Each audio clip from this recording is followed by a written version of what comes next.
peut-être tu as des richesses, tu as des millions, tu as des milliards, tu as des maisons, tu as des demeures, tu as des lits, tu as.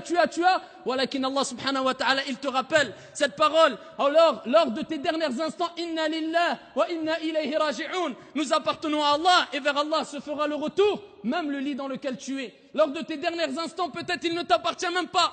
Allah te rappelle qu'il n'y a rien qui t'appartient, que même toi tu ne t'appartiens pas à toi-même, car nous sommes tous et nous appartenons tous à Allah, et vers Allah Azza wa Jal se fera le retour. Dans quelques instants, dans quelques jours peut-être ton visage deviendra bleu, comme beaucoup de personnes qu'on a vues sur le lit de mort. Le visage devient bleu, il commence à être choqué, touché par une panique, fawarab bil Kaaba, qui n'a jamais rencontré tout au long de sa vie, qui n'a jamais vu et rencontré, ressenti tout au long de sa vie. Il verra sa famille, ses proches, son épouse et ses bien-aimés à côté de lui. Walakin Allah subhanahu wa ta'ala aura décidé et aura décrété que le plus grand des exorciseurs, le plus grand des médecins, le plus grand des riches, la plus puissante des armées ne pourra pas venir à ton aide. À ce moment-là, fawarab bil Kaaba, quand ton âme sera entre les deux clavicules, tu vas faire et tu vas te remémorer ici tout ce que tu as fait de bien et de mal dans ta vie. En quelques instants, ya Abdallah, ya Ukhtil Ghaliya, tu vas te rappeler et tu vas te souvenir que tout ce qui s'est passé dans ta vie n'était que éphémérité et que la chose qui va t'aider et t'accompagner, c'était la crainte d'Allah subhanahu wa ta'ala. Walakin,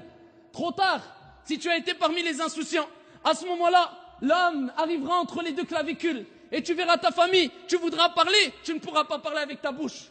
Tu voudras dire ce que tu ressens, walakin tu ne pourras pas, car là tu commences à d'approcher d'un monde intermédiaire. Un monde intermédiaire qui a été cité dans le Coran al-Karim, où Allah subhanahu wa ta'ala a dit, en le citant, Hatta idha ja'a ahadahumul maut.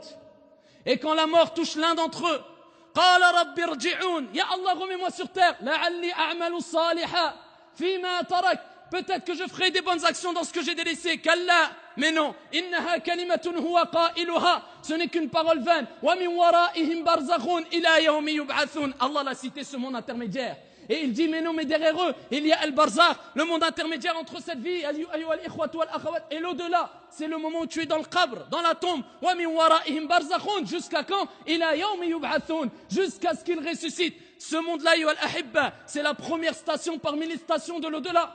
Quand Uthman ibn Affan, radiyallahu anhu wa arda, se positionnait à côté d'une tombe, se mettait debout devant une tombe, il pleurait comme jamais il ne pleurait, même quand il se rappelait de l'enfer et du paradis. Rapporté par Al-Hakim et Ahmad et d'autres, et jugé bon par Sheikh Al-Albani, rahimahullahu ta'ala. Il est rapporté que Uthman se positionnait devant une tombe, et il se mettait à pleurer. Et les compagnons nous disent, ya Uthman, comment ça se fait?